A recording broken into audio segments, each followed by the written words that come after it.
Good morning, folks. Welcome to Rusty and Nelly's Jungle. This is part 2 of 3. The first was an unboxing of some Korean succulents. These are the ones that we unboxed. The second video is me going to just go over how we got them here and the process before we pot them. And then the third part, Nelly will be doing a video of potting the succulents, type of soil, type of pots, and watering them. But first, most importantly, I want to say the methods we use are methods that have worked for us. So we've imported many loads of shipments, and we've failed in some, we've succeeded in others. We found a method that works for us. Doesn't necessarily mean the method that you're doing is wrong. We're just going to show you what has worked for us. Doesn't necessarily mean that this is the end-all and be-all of ways of doing it. Just this has worked for us. Okay, so let's first talk about shipping. When you order succulents from Korea, they're going to come probably one of two methods. One is EMS, which is Express Mail Services or service, and the other would be some sort of DHL, some sort of Purolator, what have you. Pre-COVID, okay, let's first talk about the way EMS works. EMS works is pretty much your parcel gets shipped to the airport, and then the first available plane, we live in Canada, so you're probably going to have an Air Canada plane bring it over when they have people on board, and the bottom is filled up with all these EMS parcels. And Korean Airlines, of course, is allowed to come to Canada, so you could have a Korean Airlines airplane. Pre-COVID, planes every day, you'd have 2-3 planes every day, so EMS was pretty quick. It would be only at the airport for a couple of days. Now with COVID, very few planes are coming over, so a big delay is actually the Korean Seoul Airport, International Airport in Seoul, where parcels can wait up to 2 weeks just sitting there in the airport to come to Canada.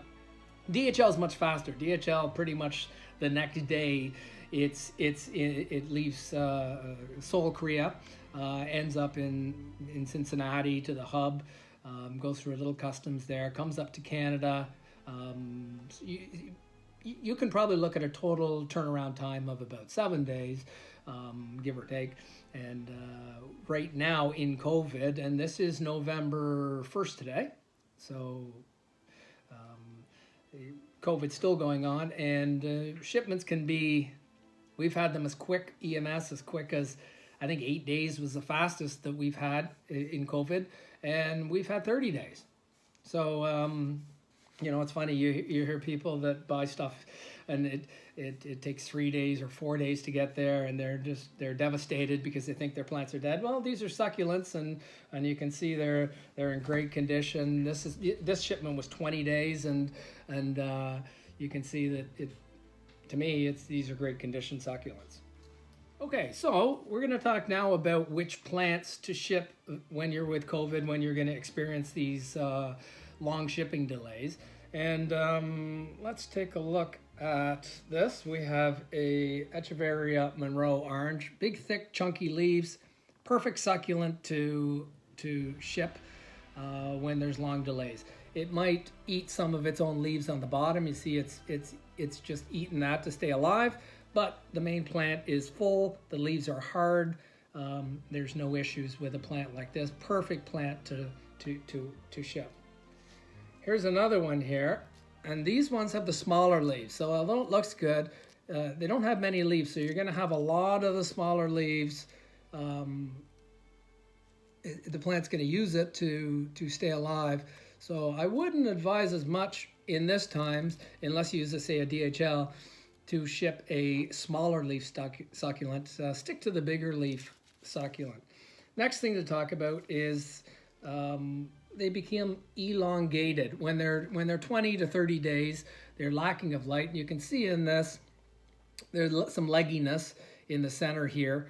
And there's nothing you can do about that. You're going to expect that, and your plant will look a little different as it grows up, but this will darken up. You might have a little leggy spot in there, but these are things to expect when you're shipping and you have 20-30 days. This plant is in a box. It's got no water. Its roots have been chopped off, and no light, and sometimes cold in the bottom of a plane. So you can expect some legginess, but it's not a big problem. You can see on this one, I'm going to try and get up here. You can see the new roots focus. There we go. Hopefully you can see it. All of these are little new baby roots, and it did that in the plane while it was boxed up, just to try and stay alive. So a perfect succulent to just plop in some soil and it's ready to go. You can see this leaf here. It started to, eat that to stay alive. Not a big problem.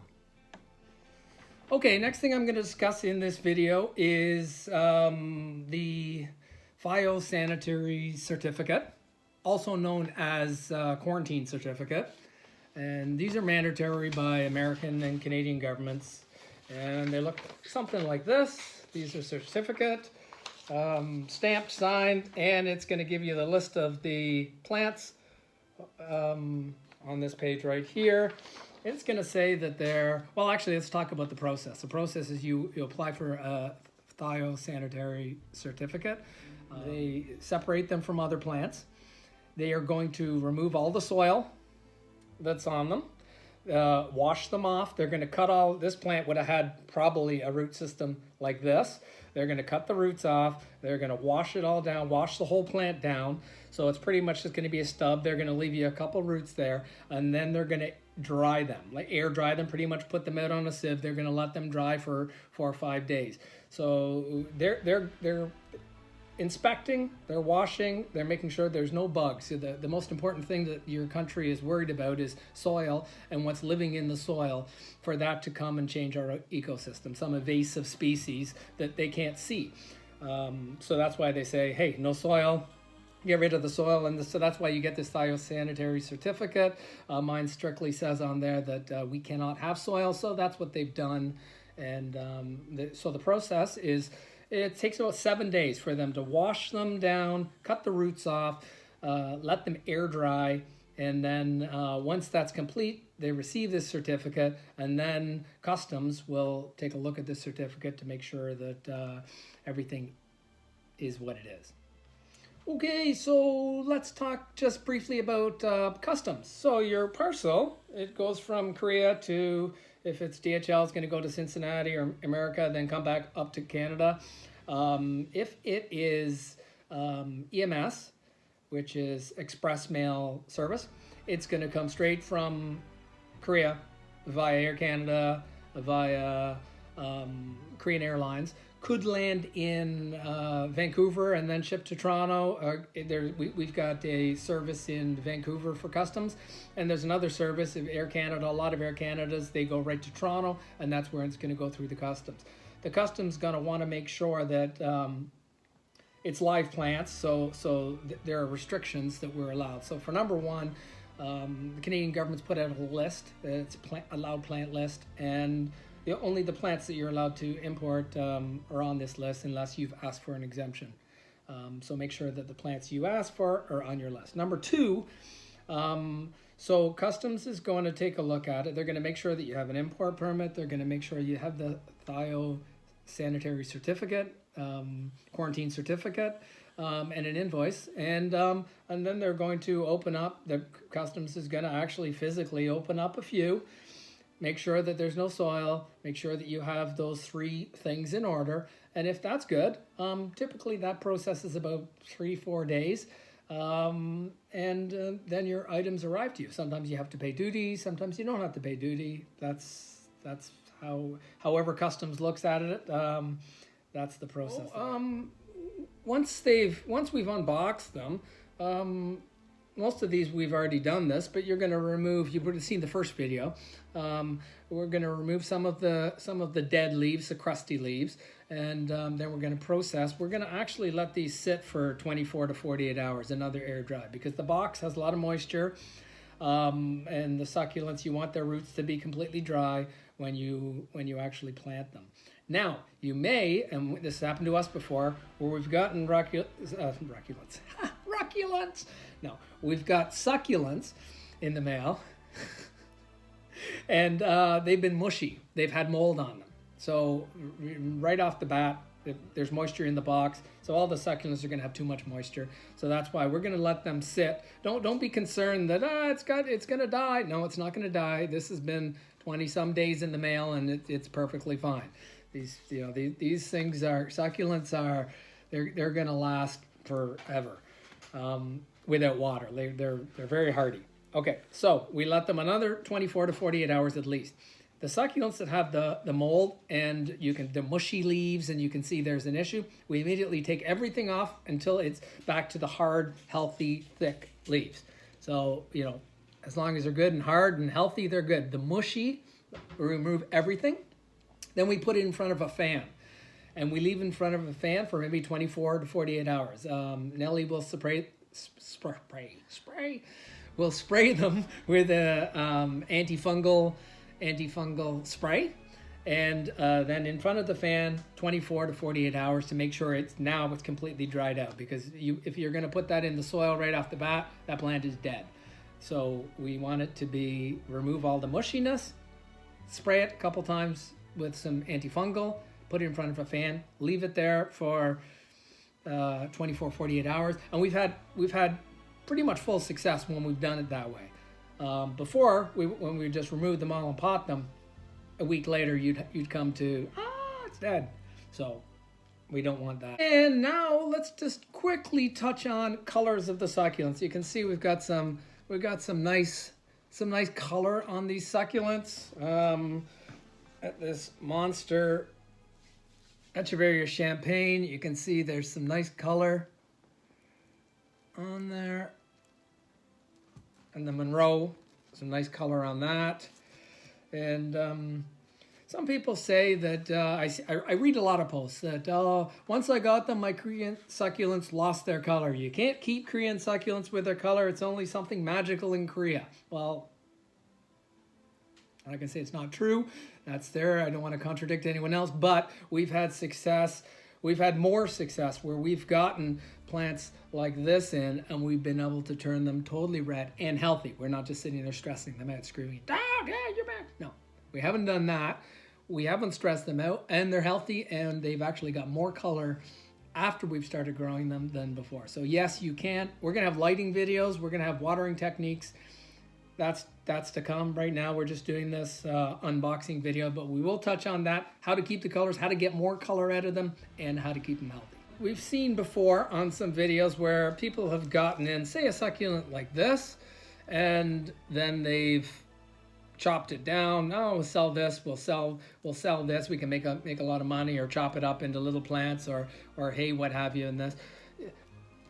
Our recommendation is the plant's just gone through 20 days in an airplane with no light, no food, its roots have been chopped off.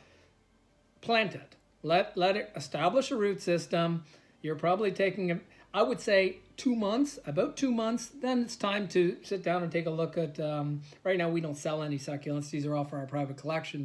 But if we were, I couldn't in good mind chop this off and say, here, there's a great Korean succulent, when it's already gone through trauma. Let it grow, let it heal, and then proceed to that.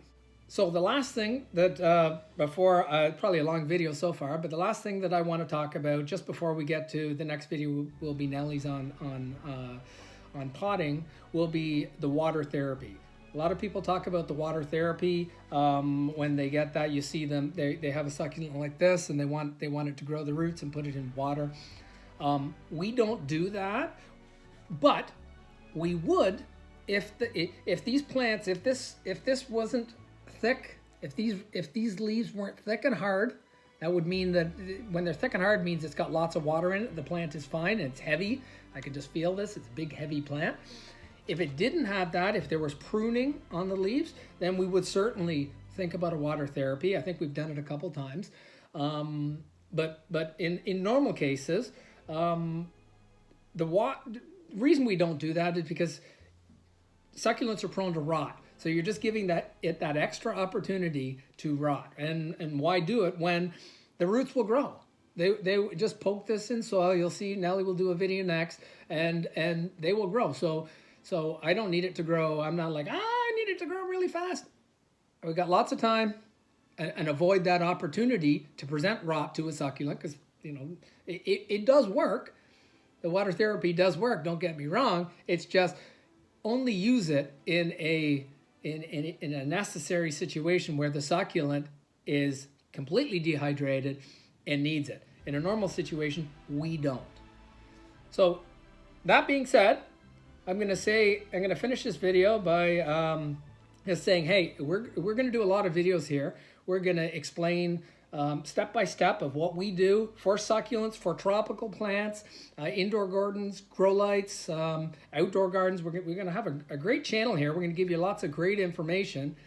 Geez, we have maybe over 1,000 plants in here, so we've done the legwork.